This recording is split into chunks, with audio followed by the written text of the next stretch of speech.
Hi there, this is Jeff from Room 4 Media, and I would like to welcome you to a series of videos where we will be interviewing marketing managers from different industries and different companies, so we could learn more about their marketing strategies, tactics, and what they're doing in their marketing teams.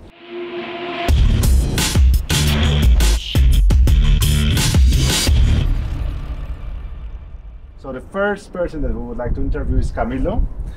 Hi Camilo. Hi Jeff. How are you doing?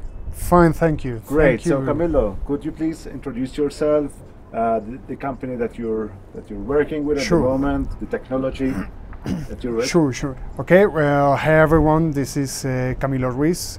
I am the co-founders and CMO of a company called Wenjoy. Wenjoy is basically a startup, a fintech startup that is focusing on smart payments, online payments, and group payments, and that's where the innovation comes from. So I will be I hope I will be walking you through of what we're doing right now, what Wenjoy is, what are our brands, because Wenjoy is not the only brand that we are actually working with. Our company has two different brands, but we will talk about that a little bit later. So, well, thank you for the invitation. No problem. Okay, so the first question is, as a chief marketing officer, like what goals are you at the moment setting for your marketing strategies, and how do you set these goals? Well, that's an interesting question, Jeff, and I believe that basically you have to be very focused on what really truly is your objective, because once you try to design campaigns or to design the communication that you're going to work with to get to the final customer, you can get easily diverted from your goal. So I always try to start by understanding who is your customer. Okay, and who is the guy that is actually going to be receiving the information that you want to throw at him? So regardless if it's a business-to-business idea or a business-to-consumer, you have to always keep in mind who's your customer and what engages him, in order for you to have proper content designed for your audience. Because but this is just like not a statistic thing or understanding what's the age or the population where they're at. No, it's more about the feelings, what they think, what engages them. I really strongly believe in the word engagement, because it's what drives or will drive your communication towards them. One question which I would ask to any marketing manager is, how would you learn about your audience? And especially in a startup where your company is coming up with such a very innovative product, right? How would you learn about your market? And especially if you're looking at the local market, but this potentially could go global. How would you do that? No, and actually we're always aiming global, but with your feet standing on the present. Okay, you have to think of what's happening in today in your market, and then you will try to think how to make this grow into a larger area or more countries. So it's really complicated, because somehow you always in a startup you fall in love with an idea or with that solution, but you sometimes forget what the people is actually the real problem that you want to solve. So once you understand what is their pain, what is their big problem, you can design the process, the products, whatever, to solve that.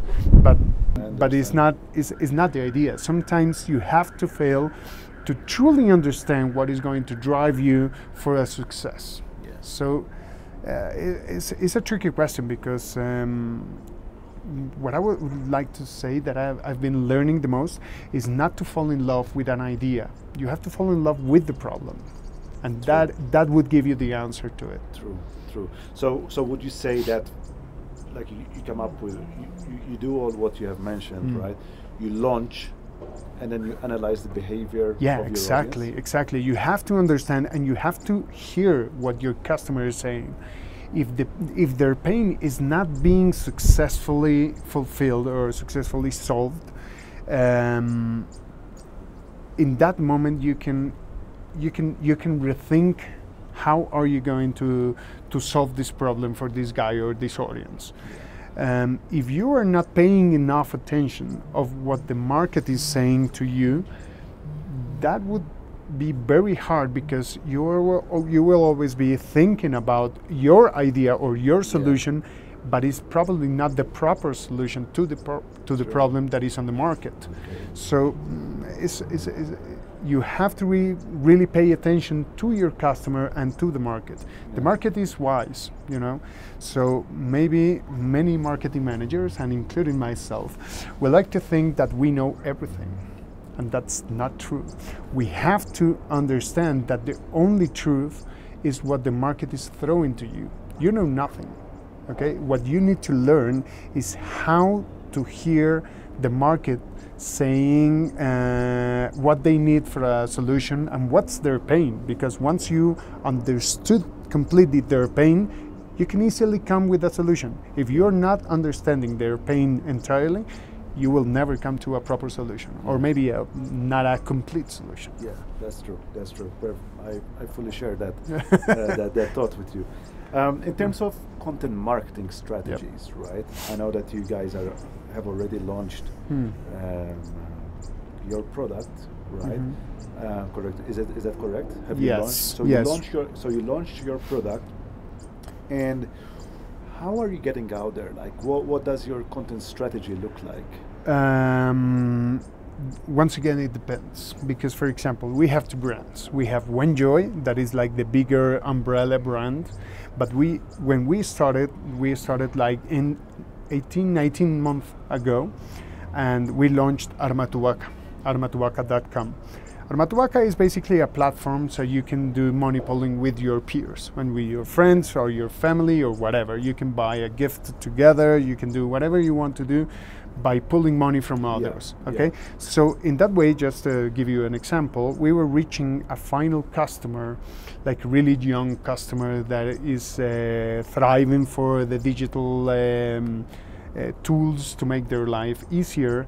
So the content that you want them to receive from you is something that is related to their problem, and how this blends with their need of solving a problem, but doing it in a different way.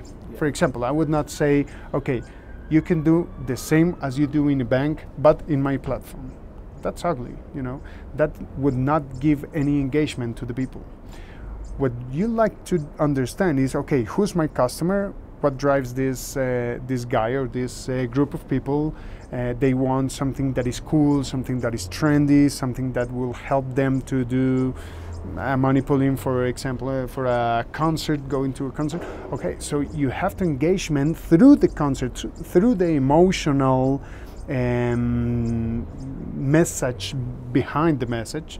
And once you get them engaged with the emotional thing, you can throw your product and saying, okay, now that you have this problem, you need to solve this problem, I have the solution, and my technology is going to help you in an easy, reliable, whatever way to make you feel good, or to make you fulfill your objective.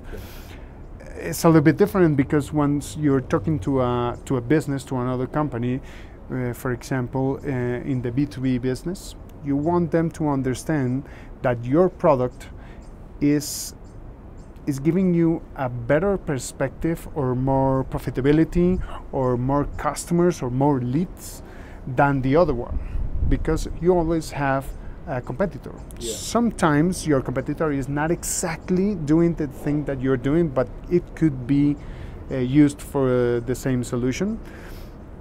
So it's like a more rational communication, not emotional, but rational communication. But you want them to engage also by understanding your benefits, or for example, as simple as it sounds, that your unique selling points compared to the other competitors. And that way you can just easily gain the engagement from that audience towards your product or your company. Yes.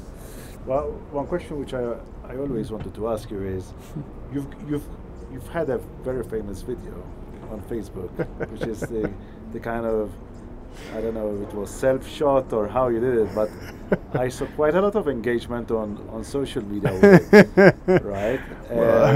Like, could you tell us, like, what kind of engagement did you receive? Because I saw thousands and thousands of views, but I would like to know, like, what was the real response in terms of viewers' behavior? Yeah, well, it's funny because once you do the video, you're not expecting that amount of engagement, you know. But somehow, if you go back and understand what was happening or maybe how you were doing this content in order to understand what is driving that engagement, it's as simple as you have to make a human connection with someone else. So it's easier if you're talking here like peers, like friends, than just to give you a lecture about marketing. No, that's not worth it. Once you have an emotional connection with your audience, you have like 50% of the way already won. So going back a little bit, maybe, I don't know, is maybe because he's a funny bald man that is on video and I'm just doing silly stuff over there, but could be as simple as that, you know. Somehow you have to understand what is your competitor when you're trying to reach an audience. And for example, if I'm talking about my company that is Wenjoy, that is a smart payment online solution by group payments, you could think of maybe a couple of competitors that are doing not the same thing, because no one's doing the same thing, but someone could do something that could be used for the same objective. But my communication is not competing with those guys. My communication is trying to compete with the engagement of the people that is trying to see my content. For example, I am competing with a funny video of a cat that is falling from a counter, you know, or maybe I'm competing with a funny video of someone who is falling from a table, that he was drunk maybe or something, you know, that kind of viral videos or viral content that is actually like gaining the attention or the engagement from the people that you are actually trying to reach, and they're spending their time seeing those things. How do you want your content to mix into the middle and to just intercept that communication and to say, okay, mine's better, mine is good, I have a message, a real message that I want to give to you. Those are the type of competitors that you will be facing, not the other competitor, not the one that is another company. So what you're saying is that your real competitor, like let's say in the advertising space, it's not necessarily your business competitor. Your competing business, but what you're saying is that other content which is out there is kind of competing. Absolutely. With it. For you as a human, you have 24 hours a day available, and that's it. You don't have any more. So you have to sleep 8 hours, you have to be with your wife some other hours, and then you have to go to the office some other hours. And when you see that time span that you have available is just a couple of hours that you're actually seeing stupid stuff.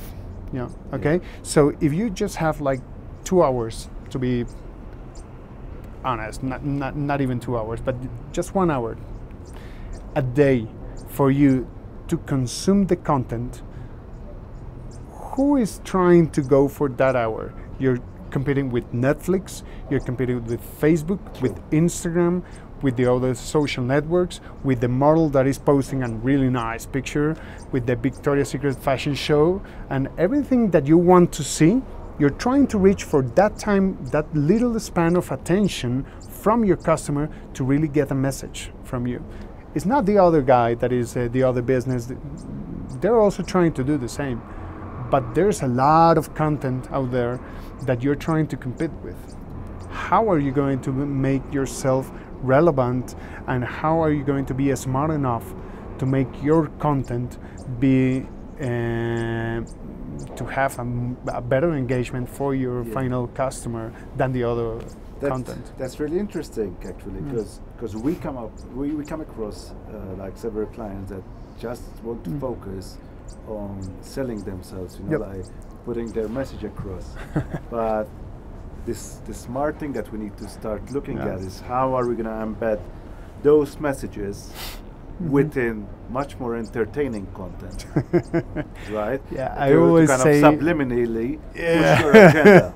Exactly. I always say that marketing is everything about the psychology of the human person. That is the reality of what is driving the people towards a message or to, I don't know, understanding a product or a service or whatever. That is really understanding what comes behind the sociology or the psychology of this guy. That is paying attention. And let's talk about it a bit, like on your marketing strategy. So your payment system is purely for business. You're selling your service to other businesses, right? Yeah, we have two different brands. Let's talk about Wenjoy. Okay. Right? Yeah. So you're selling that to other businesses. Yes. Which business to business is it is kind of much more complex. Yeah, it is. Right, to get to your target audience, and then how you nurture them. So could you tell us, like, what kind of channels you're using? What channels are you using to get your message across and to kind of introduce other kind of clients to a new solution, because it's something really new at this well, you have to keep in mind that maybe at the end of the way, the final customer of the other company that you're trying to sell this tool is going to be using your tool, but maybe on the product or in this case on the website of the other company. So you have to do a blend of both things, like a final target or final customer communication to try to build the awareness of your brand. For example, Wenjoy. Wenjoy is a smart payment system that I want you as a different company to put in your e-commerce for you to offer to your customers a group payment. Okay, so my job is to give you as a company good reasons of why my solution is better than others and why am I helping you to do your business better. Long story short, that's the end of the story. That's my objective as a business-to-business communication.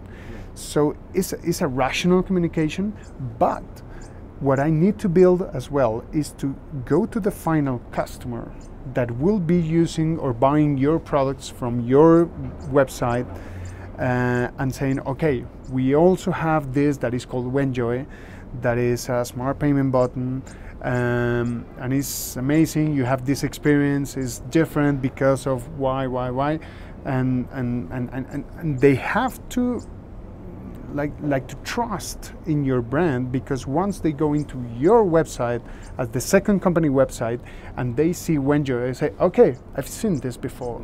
Okay, rings my bell. It rings my bell, so I'm giving the confidence of using this tool for buying your products, for example, because I know that this exists and this is something that gives me trust. So basically you need to target those people which are going to implement on their website, and then you need to also to target like the consumer who will actually eventually trust to pay using your system.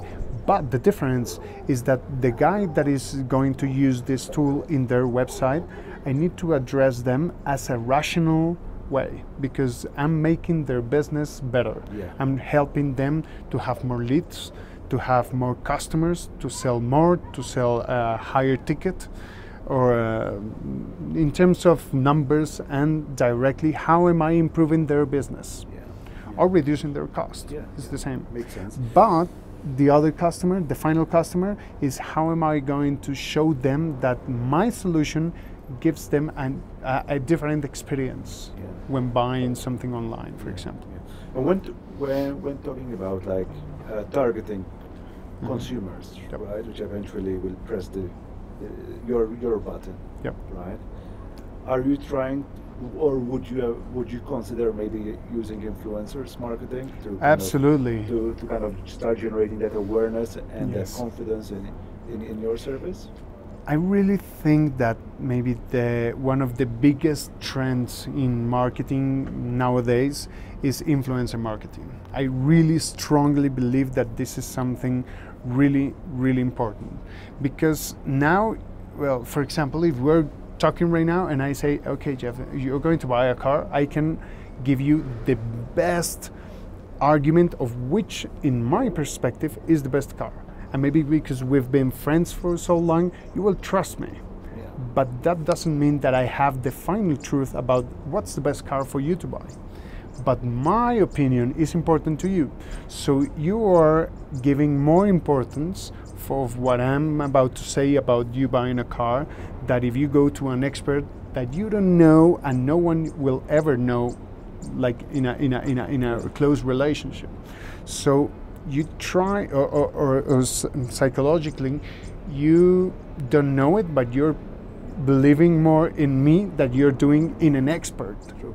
Okay, so that is the type of things that the influencer marketing is pursuing right now. How they are going to present with a new opinion and about people you love, you follow, you feel close. Maybe it's a supermodel, or it's a football player, or is I don't know, an artist, a singer, Yeah. but you find this guy to be close to you because whatever reason, and they say, okay, you know, this is the best product. You're going to relate to that guy, Yeah. and they're going to give you an opinion. It's not like they are trying to sell you anything. Yeah. They're giving you an opinion. Sometimes that opinion is bought by companies, but it's Of course. okay. What you need to understand is that those influencers are putting their name on behalf of Yeah. that product or company. Yeah. And if they're receiving a good amount of money, okay, that's fair. They're maybe doing a large amount of money Yeah. by promoting a product or company, but they're using their image and they're living by their image. So why would they risk their image by suggesting something to you Yeah. about a problem that is not worth it? It is Okay? not worth So, it, yeah. so that's the type of confidence and the type of relation that you have with that final person. Yeah. Great, very, very interesting to hear that. And finally, like, we would like to know more about you as a marketing manager that comes from quite a lot of years experience.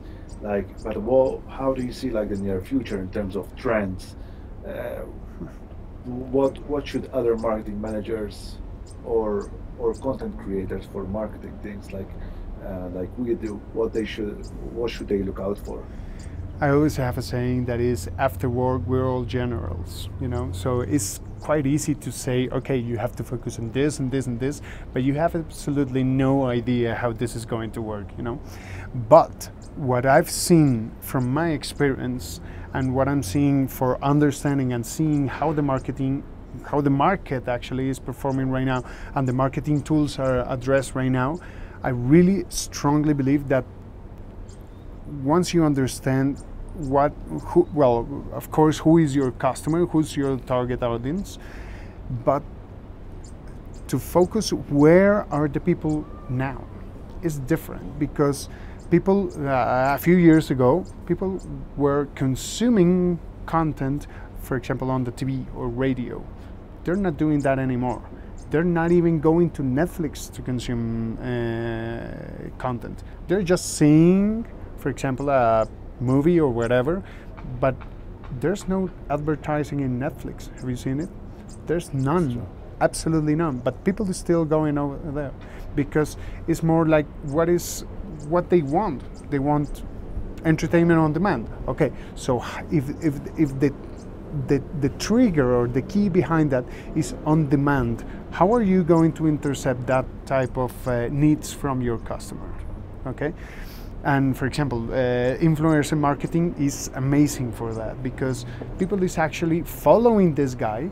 You're not paying nothing to someone to follow, like an artist or a model or wherever, but they're actually doing it because they want to, because they love the guy. Yeah. If they don't love it, they will just unfollow very easy, and that's it. So you have to know how are you going to address to these people, and where are these people right now? Where in terms of space and channels, where are they consuming content, basically? Yeah. And when where they are spending their time. Yeah, and they're spending their money, moreover. That's right. Yeah. And how they're spending it. Yeah, exactly. And Well, hopefully they will start. you know, using- it's a good thing about social media and digital area right now, because we actually know and understand some things that we didn't knew like a few years ago. Right now we have the information to make proper decisions on how to spend, for example, your dollars on a campaign in social media. You know exactly how to spend it. Where are you trying to reach the people? Who are you trying to reach? What are their, I don't know, their beliefs in a more emotional way? And you can know this information. A few years ago, you didn't know anything, and you are trying to assume what they wanted, what they liked, but you didn't have the information. Now you do. And in real time. Yeah, and the marketing 2.0, I believe, is, I always have a saying that is, marketing is death, because you no longer control marketing. Not, for example, you have always 4 P's of marketing: price, product, place, and promotion. So the product, you don't even control it right now. If you don't give the customer what they want, they're not going to buy it. So you don't have a product. The customer is saying, what do you want right now? Price. Okay, so price in terms of communication, where you can find all the different products and all the different prices in Amazon, for example. You just go to Amazon and you can find whatever you want. Yeah. So you're not longer deciding what's the price that you want to sell your product. What you need to understand is how much is the customer willing to pay, and then you put the price that he's willing to pay, but you're not driving the price anymore. The place, for example, you used to have like a big sales room, or like a flagship store, beautiful. People is no longer going to that places because they want to buy via Amazon in your smartphone. So why are you spending money on doing something like that? It's stupid, and that gives you extra cost, gives you a lot of problems actually. So place is not on your business anymore. You have to go where the customer is. You're not expecting right now the customer to go where you have your product or your company, you know. And the final one is promotion. So promotion is very related to the price somehow, and to the content and to the communication. So if you're not engaging your audience or your customer, so what do you expect him to do? He's not even going to take a look around to your product. So if you're not following this type of customer where he is or where he wants to be, or how are you going to engage him, you're dead. So marketing is basically dead. That's very interesting to hear, and I'm really looking forward to read the comment section. I know. Of where this video it would be interesting. Will be broadcasted, right? and let's continue the discussion in the comment section. Nice. So everyone, I hope that you found this interview interesting. I did. I learned a lot. Well, Camilo, thank you very much. Thank you for your time. No, thank you, Jeff, for inviting me to do this. You're very welcome. And make sure that you subscribe to our YouTube channel. You follow us on Facebook and on Twitter and on LinkedIn, right? And also we're gonna put the social media of Wenjoy, right? Yes. So you could follow them, and you can learn more about the innovative product that they're offering, right? And we look forward to the next interview. Yeah, looking forward to it. Thank you, man. Thank you. Thank you.